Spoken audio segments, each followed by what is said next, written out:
Okay, welcome everyone. Thanks for joining us today. Before I introduce today's speaker, I just want to remind you all that we're still welcoming suggestions for food for thought speakers later on this year. So please drop us an email if you have any suggestions, and I'll put that in the Q&A in a second. We do have lots of great speakers coming up, so we'll also send out some flyers in due course. Also, a reminder that the next seminar will be on the 16th of March at 2 p.m. That's from our very own Michelle Patel on food consumers and how we eat is changing. And the talk from Kerry Davis, which was cancelled in January, will now commence on the 20th of April at 2 p.m. An invite for that has already been sent out.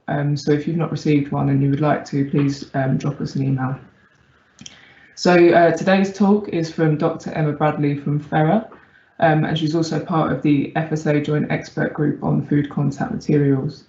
Emma studied at the University of Leeds for a Bachelor of Science in Chemistry and a PhD in Bioorganic Chemistry. Since 1999, she's worked at Fera, which was formerly known as the Central Science Laboratory in York. And as an analytical chemist by training, she currently leads a team of 100 scientists working on food quality and safety. Emma has more than 20 years of experience in the analysis of chemical contaminants in foods and specifically chemical migration from food contact materials and articles. Her current research interests include the analysis of non-intentionally added substances as well as the migration from and safety of bio-based food contact materials. So just before I hand over, in terms of housekeeping, since we're on Teams Live, you won't be able to unmute your microphones to ask questions, but you will be able to post these in the Q&A chat to the right of your screen. So please feel free to post questions whenever you like, but do note that we won't cover these until the end of the talk, and I'll read them out to Emma for her to answer.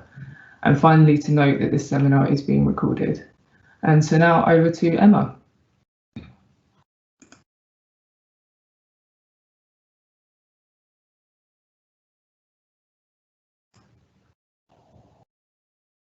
Emma, you're live now.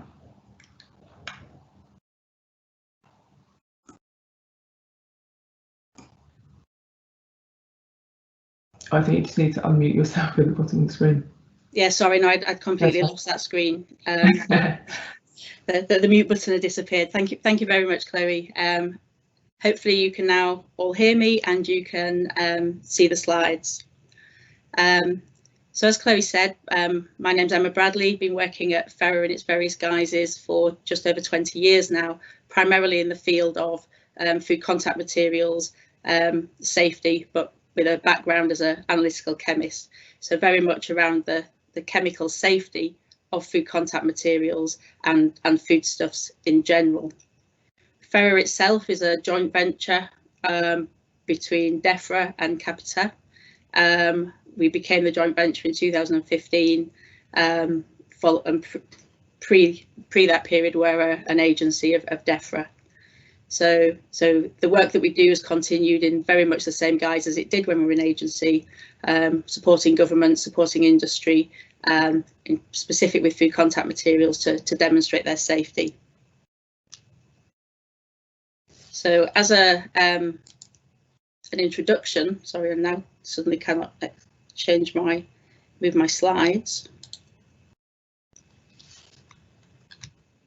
Okay. So as an introduction as to why packaged food, I think with a lot of the press articles at the moment and things around packaging, then anyone who thinks packaging is beneficial is often considered a bit of a devil. Certainly when I give presentations such as these, where I start with a similar slide, which does highlight that packaging is needed, it is beneficial. Then it's not the general approach to packaging or just general thoughts on packaging that's portrayed through the media. I think there's an awful lot of packaging used. There's no doubt about that. However, it is absolutely beneficial. It's needed to transport the products. It's needed to provide the information to the customer. For marketing purposes, obviously, packaging is very important. And it protects the packaged food stuff. And I think one of the really important things in here is finding that balance between the needing packaging to protect the food stuff, making sure that we reduce food waste and one of the ways to do that is to package food. So it's absolutely finding a balance between packaging and food waste as the population of the world grows. So we need to find new ways to increase shelf life of perishable foods, as an example, to protect foods such that we can hold on to the foods and eat them without the waste. I think the data on the left hand side of the slide, it's a few years old now, but it's at that point 8.3 million tonnes of food and drink is wasted by UK households each year. And I think that therefore the importance of packaging to help to reduce that is very important.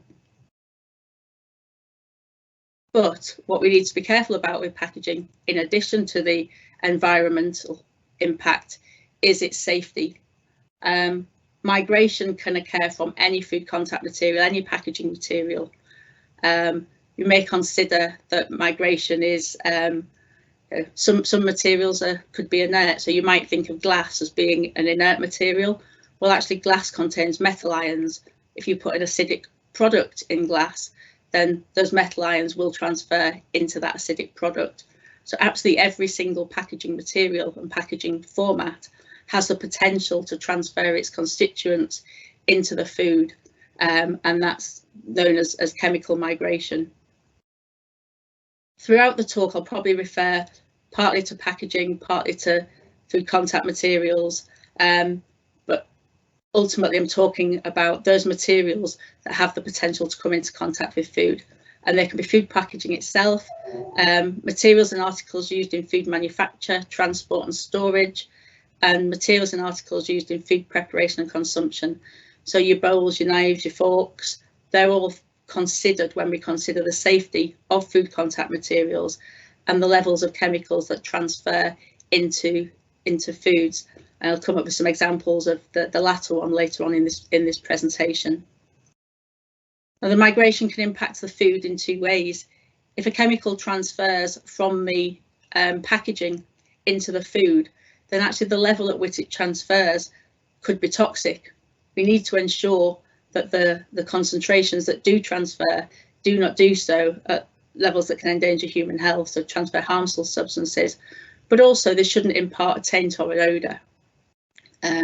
So there might not be a safety implication there, but actually the consumer is not going to eat it because it doesn't taste or smell very nice. And we do see reports in the press, there's a couple of examples there of so bisphenol A has been discussed at length, and people do pick up on the fact that packaging full of toxic chemicals. There are chemicals clearly everywhere. There are chemicals in packaging, but actually do those chemicals actually migrate into a foodstuff at levels that can endanger human health? And that's what that migration piece is about.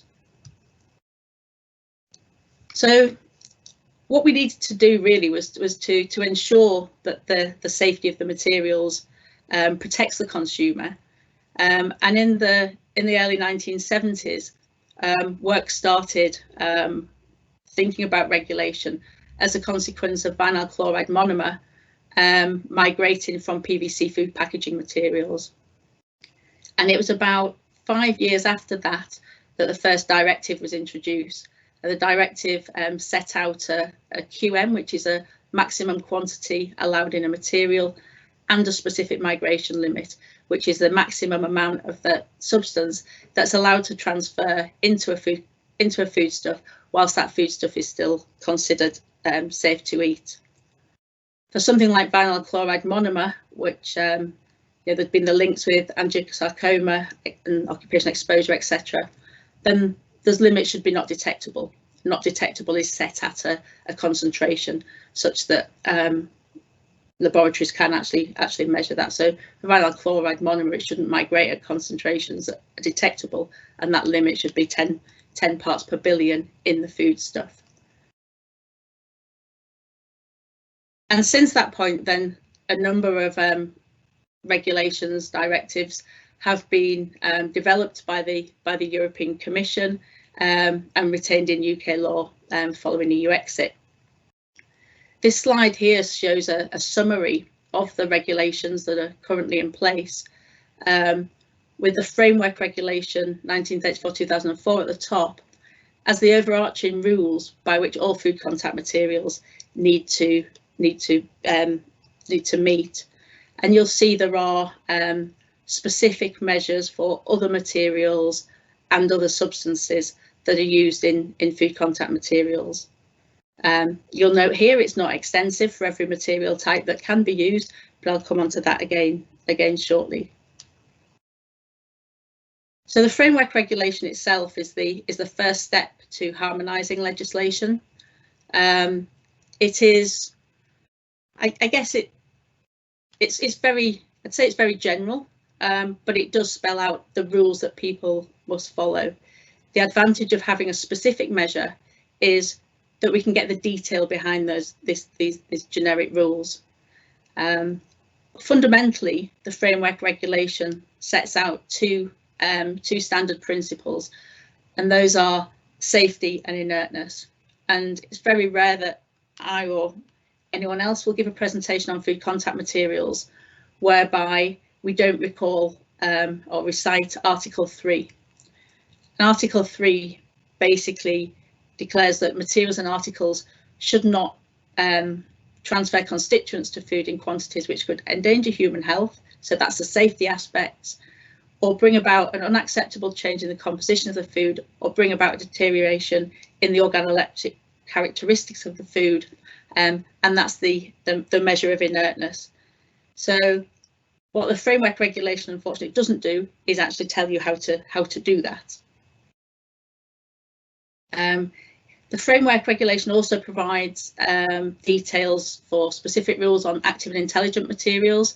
So active packaging may be a material that, for example, scavenges oxygen from the pack, thereby helping to slow down spoilage of foodstuff. An intelligent material could be a label that indicates the age of the food or the freshness of the food, etc. And these products are in development, and some are used. So there is a specific regulation for active and intelligent materials. It sets the procedure to perform safety assessments of substances used to manufacture food contact materials, and that for the European Commission is done by the European Food Safety Authority, by EFSA, and in the UK will be done by the joint expert group that Chloe mentioned I'm a member of earlier. So every substance that wants to be used needs to be, well, every material needs to be assessed for its safety. It also defines rules on labelling, such that there is a label that says something is suitable for contact with food. Obviously for a knife, fork or a wine glass, for example, you don't need to. And important to mention here, and I'll pick it up again later, is that labelling, advertising and presentation shall not mislead the consumer, and that's a really important factor as well. It also includes rules on traceability and rules on compliance documentation. So a written declaration is needed stating that the materials comply with the rules applicable to them, even when the rules are not that well defined. Importantly, it does empower the Commission, as was to set requirements for specific materials, and it lists 17 different materials and types. Obviously, you recall from the previous slide that detailed the legislation, very few of these have specific measures against them. If you look again at this detail, you will see that the majority of the rules are linked to plastics. Plastics have been extensively followed. I think when I first started work in this field, we were using and following directives from the 1980s to test plastics. These have since been consolidated into Regulation 10/2011 for plastics, and at the point of transfer, retaining the legislation, there was 15 amendments to that document. Basically, the rules are well defined for that. it basically sets out the rules on the composition, establishes a union list of substances. So if somebody wants them to use a new substance in a plastic food contact material, they need to get that substance assessed. And as I said earlier, that's done by the European Food Safety Authority for the EU. And once it's been assessed, it will then, the risk assessment process has been complete. It will be passed to the Commission and then will be added, and if appropriate, added to the union list, and a specific migration limit applied.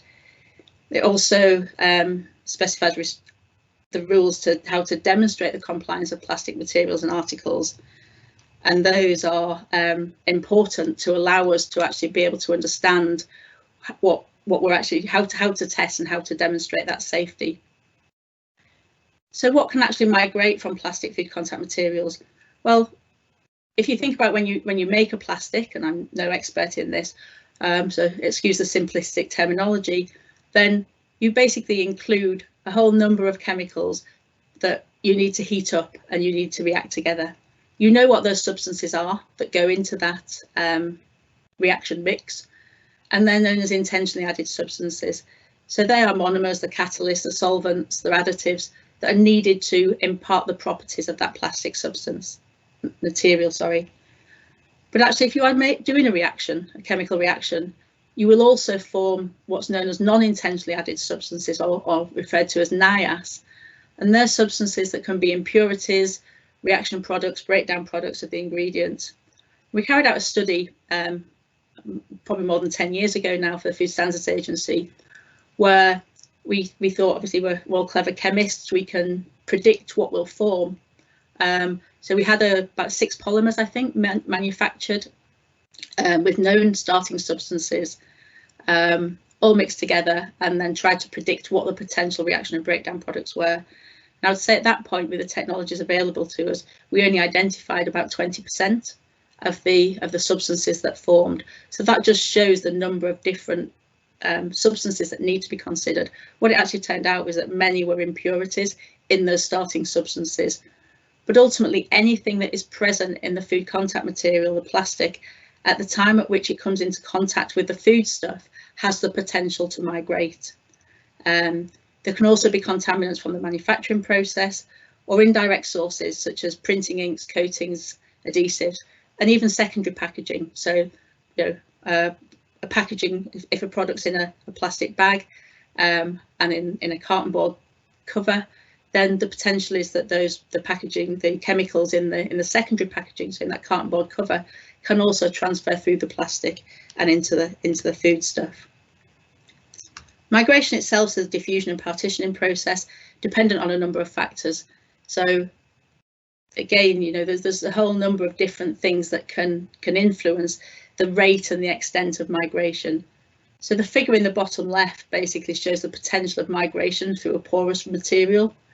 So actually, paper and board is a relatively porous material if there's no barrier coating added. And what you can see there in that figure is that the packaging, any migration can occur from the surface, from within the packaging, so, or actually from the outside of the packaging. It doesn't act as a barrier at all. Different substances migrate at different rates. So the size of the additive, the smaller the additive, the greater it moves, the more diffuse it is, and the quicker it transfers to the food. Fat content can play a role depending on what the food stuff is. The type of contact, so obviously a liquid beverage, for example, will make continuous surface contact, but a bag of crisps will only make point contact. And then the temperature and duration of the contact also plays a role in any migration that takes place. What's difficult to demonstrate is that the materials are safe. What's really difficult, obviously, is you want to produce a packaging material that you want to use with numerous food types. You can't test the migration into every food type that you could possibly come into contact. And as a consequence, there's a number of simple media that can be used to demonstrate that the product is suitable for contact with all food types within that class. There's overall migration and there's specific migration. So overall migration is a measure of inertness, and specific migration is a measure of the concentrations of the individual substances that transfer. And yet with that, we do all of that work, we demonstrate all that safety, and absolutely, there's an awful lot of work gets done by industry, by enforcement laboratories, by official control laboratories to determine the safety. And yet, we need to, with all the issues in the press, we need to now look for alternatives, but we also need to make sure they're safe. So the slide up at the moment, really demonstrates the change and in the period that we've been considering all those safety implications. From when plastics was first used. So when plastics was in the 1950s, the picture there was in Time magazine and was basically showing that plastics are great, throwaway plastics are great. Think of the time it will save for the housewife not having to do the washing up, and that was really very much the messaging at that point. Compared to the images that we see now in the 2020s and even earlier, of the impact on our environment, on our marine life, on our wildlife, and on the environment overall. I think what's really important is as we move towards the what's next in the 2050s, we really make sure that we don't make mistakes and we consider the full picture, the whole holistic approach to this. Absolutely, the environmental aspects need to be addressed. Absolutely, we need to develop new materials or recycle materials more, etc. But what we don't want to do is develop those materials and then cause issues with safety to human health when they're used, for example, in food contact applications. So what are the various options that we can use? Well, as I said, conventional plastics are high performance, well characterized, low cost, but we do find the environmental impact. So there are bio-based food contact materials. Those derived from living matter. Paperboard, we see examples now of wheat-based packaging, bamboo-based, rice-based, beeswax wrap, those generated from seaweed, from chitin. And also there's biopolymers and bioplastics that are produced from, for example, biomass, so naturally occurring polymers, such as starch or cellulose, bio-based monomers, such as using lactic acid to manufacture PLA, and those formed by microorganisms, so polymers such as polyhydroxyalkanoates. So there are materials available. They are in development, they are being, and in some cases there are commercial applications. We'll all have seen, obviously, if we all see paperboard, we all will have seen bamboo-based beeswax wraps are very prominent in the shops as well. But how do we demonstrate the safety? I mentioned earlier when talking through the legislation that there's plenty of rules for plastics, but not for other material types. And there's a baseline study published in 2016 by the Joint Research Centre, who are actually a European reference laboratory for food contact materials. And what their study basically determined was that there really is a lack of common guidelines in the risk assessments for those non-harmonised materials. National measures are difficult to access. Measures are based on lists of authorised substances. Now, in the database that we work to at Fera, we've got about 8,000 substances that can be used in food contact materials. So how do we make sure that all of those are safe? And the testing methods are lacking for enforcement and compliance of those non-harmonised materials. What generally happens is people use the plastics as a guide, but it's never been demonstrated that that's the right answer. And as I mentioned previously, some of the bio-based materials are non-harmonised. Again, Article 3, we need to demonstrate that we can meet this for every new material that's developed. And therefore, we absolutely need to have methodologies in place that are sufficiently well defined that regulators, etc., are content that the analysis and the work that's been done does demonstrate that these products don't endanger human health and don't change the properties such that the inertness of the material is impacted. So what's the difference between bio-based food contact materials and plastics? So this is a similar slide to that I showed previously.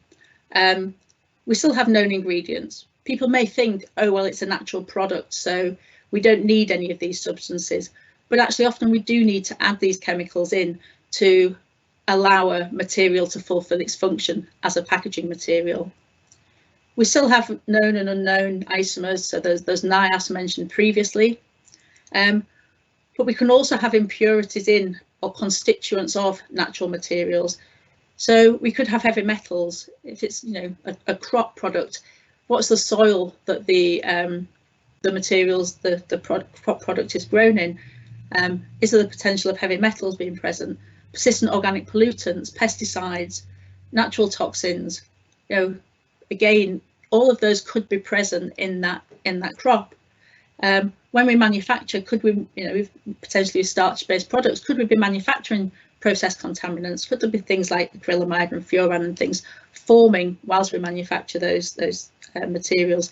And again, there's still the same contamination from indirect sources as well. So all of these things need to be considered. It's not just the chemicals that are known for plastics that are included, for example, in that union list. There's a whole plethora of substances or classes of substances that haven't been considered when taking into account the safety of food contact materials in the past. So how do we identify what's present? Well, analytically, and I won't go too scientific, but we can actually we can either test for a known substance, in which case we would take the foodstuff or the food simulant or the packaging material and do a specific extraction, just targeting that substance or group of substances. Sometimes we like to say that that's the easy approach, but often that presents itself with challenges, especially with some of the larger oligomeric type additives that are used these days. For non-targeted analysis, if we want to know what's present, then actually we need a really generic extraction process with really minimal cleanup. What we don't want to do is remove things, because we want to know everything that's present, and everything that's present in the material and has the potential to migrate.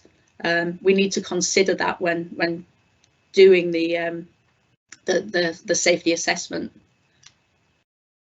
And for those NIAS to identify what is present, it's a really long process and a really difficult process if you don't have a discussion with the manufacturer.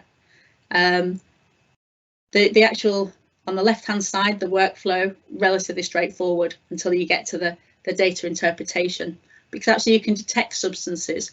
You know, you can see in your chromatograms there's something there, you can identify it, but actually you may not be able to identify it. You can't identify, as I mentioned earlier, you can't identify every single substance. In all of the analyses that we've ever done at Fera, we've never identified every single peak that we see in our chromatogram. And in terms of quantification, if you don't know what you're measuring, how can you determine what the concentration is? So there's lots of work being done on that to estimate that. And what would be really good would be to have this workflow really well defined. My next meeting today is to attend an ILSI workshop where they've put together a document on how to best assess non-intentionally added substances, which we hope will then be able to feed into risk assessment processes. That's really what's present, and a lot of the analysis there is done by just extraction, so try and get everything out of that packaging material to understand the risk. But actually, as mentioned before, we need to also understand what migrates. Specific migration and migration testing, as I mentioned before, can be carried out into food simulants and into foodstuffs.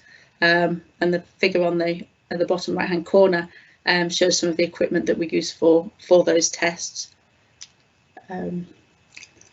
But thinking again about plastics versus natural materials and the additional risks that there could be, and I say could be because there's very little data for plastic versus natural materials. So the figures on the left hand side are chromatograms, the high resolution mass spectrometry chromatograms, which effectively will detect polar and larger molecules. So an solvent extract of a plastic material gives the figure on the top left. When we interrogate that data, we find 60 what's known as molecular features. And for plastic, as before, it's the known ingredients and the IAS and the NIAS. A natural material is in the bottom left. And when we did the analysis of that specific material, we actually identified 250 molecular features. So there's an awful lot more there, and we don't know what all of those substances are. They could be POPs, they could be pesticides, natural toxins, process contaminants. There's a lot of work needs to be done to identify what they are. In addition to the chemical migration and the safety of the individual substances, one thing that also needs to be taken into account is the potential for allergenicity, where we're using natural products, where we're using wheat-based, where we're using chitin derived from from shellfish, for example. Do we know that any allergenic epitopes that are present from those materials are destroyed in the manufacture of the packaging? At the moment, we don't know that. We haven't. There's very little, if any, research demonstrating that. And I think that's one of the general themes on these bio-based materials is there's very little known about the safety, about the allergenicity, about the processing. Whether are the chemicals I mentioned before, are they lost when we go through that process, or are they, are they still present? Do they have the potential to migrate? There's much more research that's needed. And in September of 2020, the FSSA National Food Crime Unit, in one of its newsletters, indicated the potential of the shellfish allergy to be triggered by straws. So obviously there are concerns, and things are being published out there. We conducted a literature review of the FSA, published 2019, and the recommendations from that really did stem what had been discussed already. Determine the potential residues and contaminants, confirm that the analytical methods that we're currently using are suitable. We also proposed there, and I have not mentioned it here, is the use of in vitro tox methods to support this. If we've got the 250, as I mentioned previously, molecular features that we don't know what they all are, how do we know that they're safe? So actually, what else can we do to help demonstrate the safety? And tests such as in vitro tox methods could be a useful tool here. And also further development of methodologies such as high resolution mass spectrometry to determine the allergenic epitopes, whether they are present in the final material and article at the point which it comes into contact with food. Similarly, claims. So the product on the left hand side is one that I've purchased, so available in the UK as a wheat-based product. It states that it's wheat straw, and I won't say how many times that's amplified. I don't know, but if you look in great detail, then what actually says it's actually polypropylene, PP, and whether it contains wheat straw or not, who knows? Whether it's just made to have a slightly rough texture, who knows? We'd need to do some testing. Perhaps the most prominent example is bamboo products, and in addition to the safety, so the rapid alert system for food and feed, there's an awful lot of alerts on there about migration of formaldehyde, migration of melamine, too high level of overall migration. And in 2020, there were 30 alerts, and I think that was out of 120, 130 in total. And 14 of those include bamboo products. Now, many of these products are supposedly 100% bamboo, etc. So why are we seeing the migration of formaldehyde and or melamine in this exercise? What it resulted in is all of this work, and certainly work done by BFR in Germany, led to discussion of a development of an expert working group to discuss these products. And one of the quoted from its from the text basically says that they're labelled as biodegradable, eco-friendly, organic, natural, 100% bamboo. Does not reflect the true nature of the product.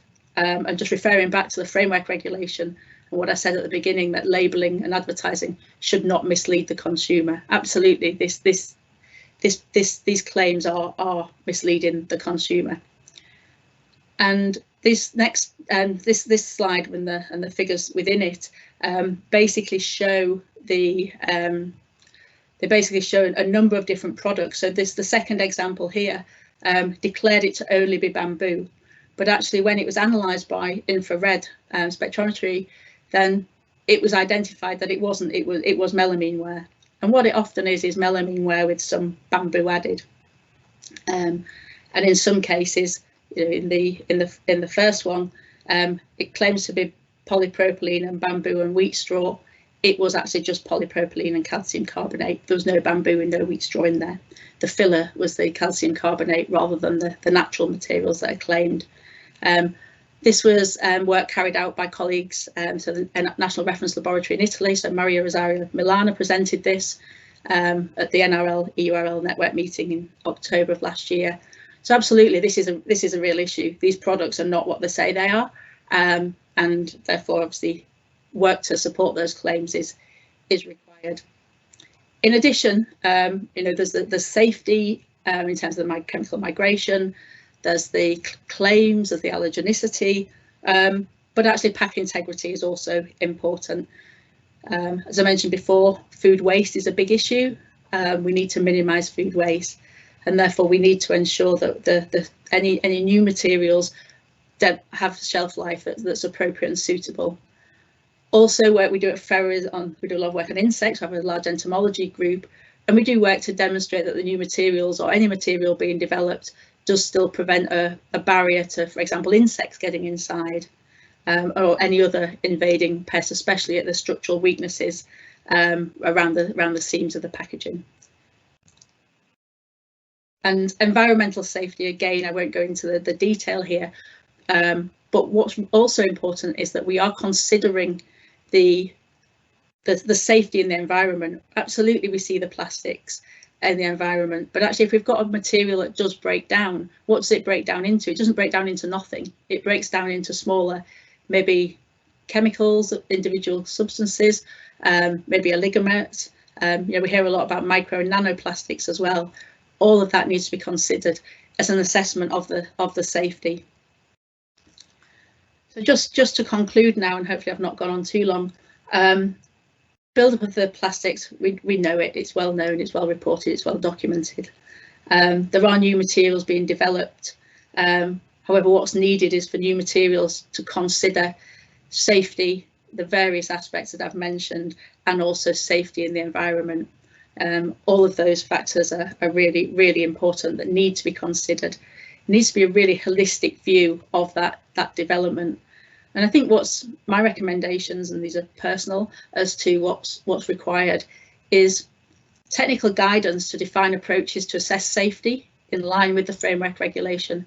What's a new material manufacturer expected to do to demonstrate that safety? At the moment, it's really unclear, and many of the companies that are developing these materials are small, and they just don't have that information.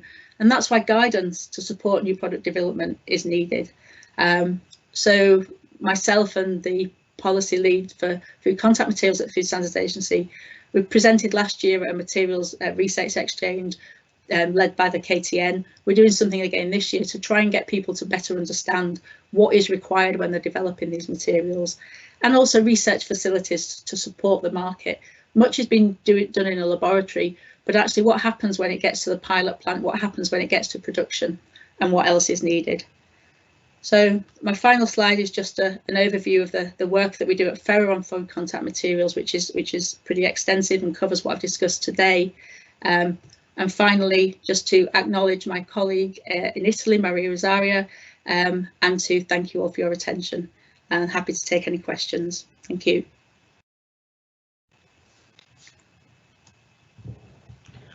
Thanks, Emma. That's a really interesting talk. We have waiting for some questions to come through. I've got a comment. Somebody said that was really informative, and they didn't realise how widespread the issue with chemicals migrating from packaging into food is when it's marketed as organic or natural. I don't know if you have any comments on that when packaging is marketed as organic or natural. I think it's really important that anything natural overall is properly understood, and it is properly characterized. I think is the real thing, such that it could be that there's no risk, but actually we don't know. And I think the importance is building up that data such that we do know, such that we completely are aware of any safety issues. there's very little research gone on in terms of migration from these materials into foodstuffs. Colleagues of mine will give presentations on foodstuffs in general. It's natural, so it must be good for you. That's not the case. People talk about pesticide residues, but actually, if you don't use pesticides, could you have mycotoxins? Could you have other natural toxins? They're all natural.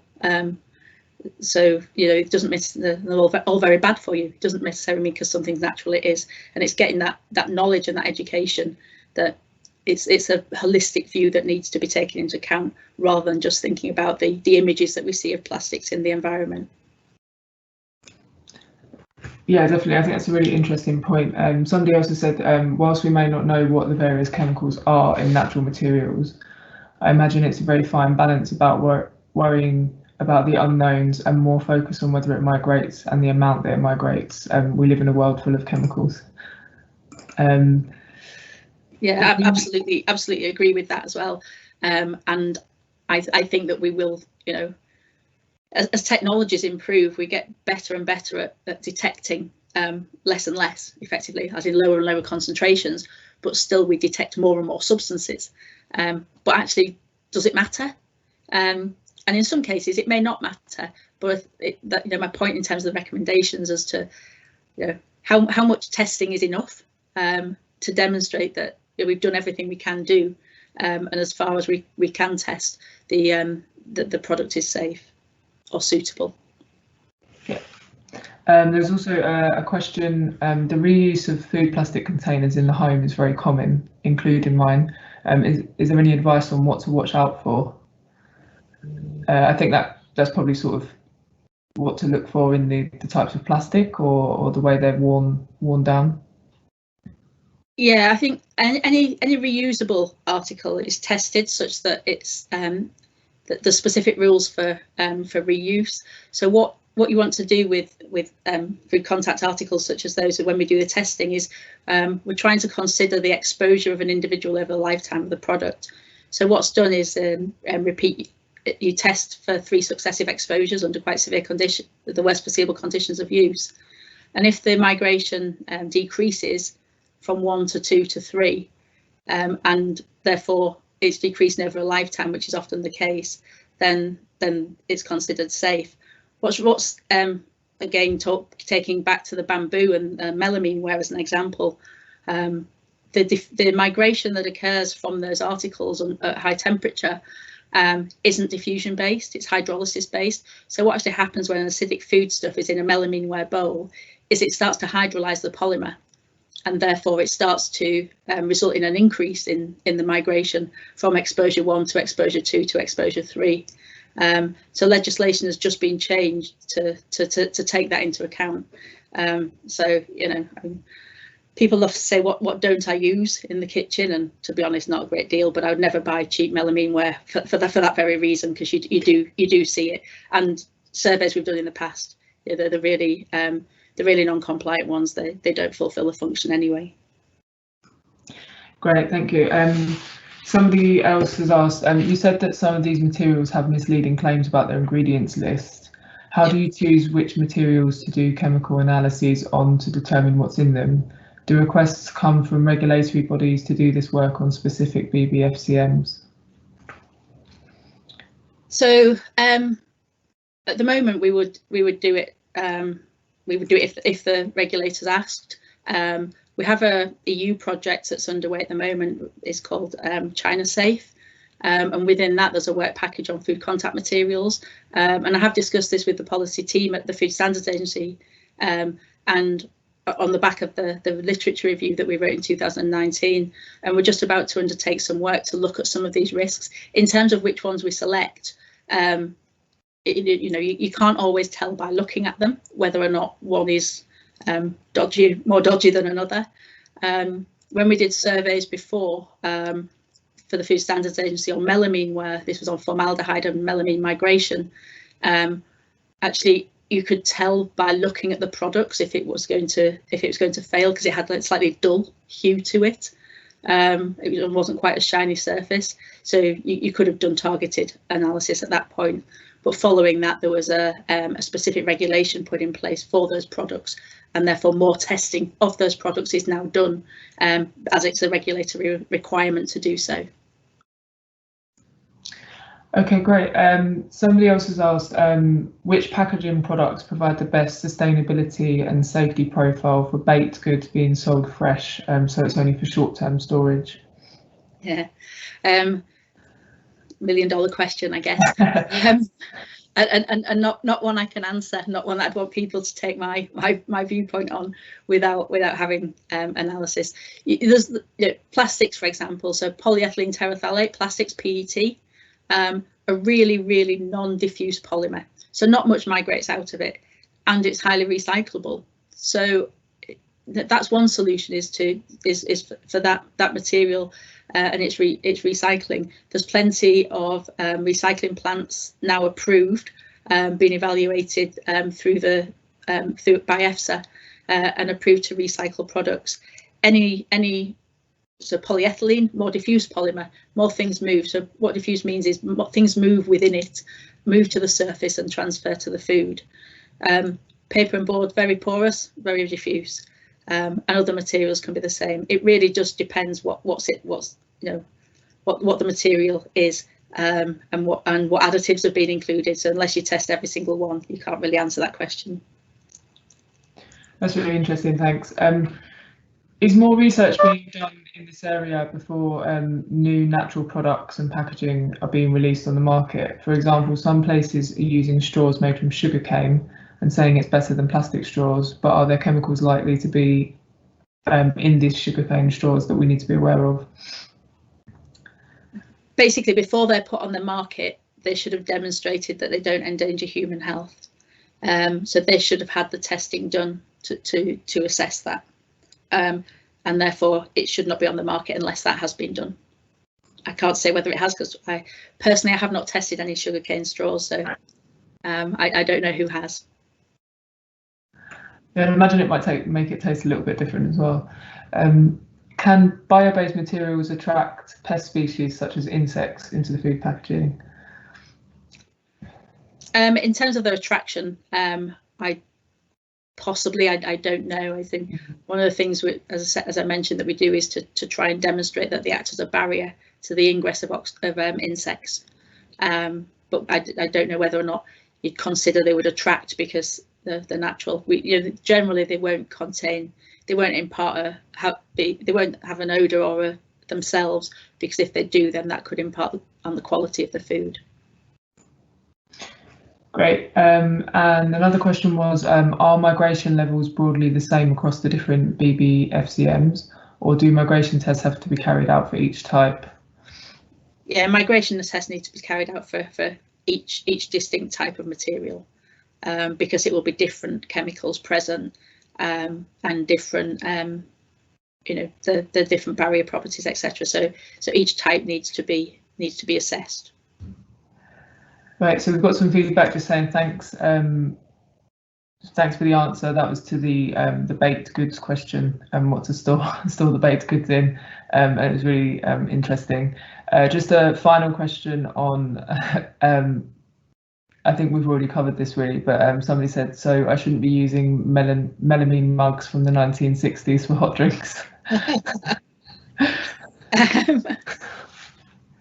You're probably all right now if you've used them since the 1960s. No, basically what happened, and there's a whole load of investigations went underway when we did the surveys on melamine ware, and found the excessive levels of formaldehyde and the fact that the products fell to pieces if, for example, we put warm apple juice in them. So as an FVO mission at that point went to China and Hong Kong, and reviewed the processes, and I think at that point, effectively, they were not being, the polymers were not being produced as they should have been, and there's an excess of formaldehyde in the formulation, and therefore the polymer wasn't forming the sufficient backbone. There was plenty of residual monomer of formaldehyde, and as a consequence, it started to break down. So that's. I won't say that's resolved now, because as I said, there's still numerous alerts every year, but there's numerous alerts every year because that testing is going on as a consequence of the of that migration and of that import regulation. But I'd still, I do still have melamine bowls myself, but not quite from the 60s. Well, I'll make this the last question, and then there was also a comment I wanted to read out. So this was from Alex. Does the upper migration limit of 10 ppm, as stated in the Plastics Directive, also apply for all BBFCMs? Yeah, that's what's generally used as a measure of the inertness of the material. So yeah, that would be followed. As I said, even where it's not even when there's not a measure for a specific material, then that would tend to be followed, because there's only rules really for plastics, and therefore that limit is classed as a level of inertness for all material types. So we'd certainly apply that for bio-based. Great. So just a final comment from Tim from Policy. He said, thanks, Emma, a great presentation. The Food Contact Materials Policy team are developing a live guidance document on novel materials, which we're hoping to shortly publish on our website. This will hopefully give business operators more advice on what they need to consider when developing new materials for food contact material use and what legislation they need to refer to. So that's good to see. So thanks for the talk today. I think it was really interesting, and thanks everybody for your questions. Just a reminder, the next talk is on the 16th of March. So we'll see you all soon. Thank you. Thanks, Emma. Thank you. Bye-bye.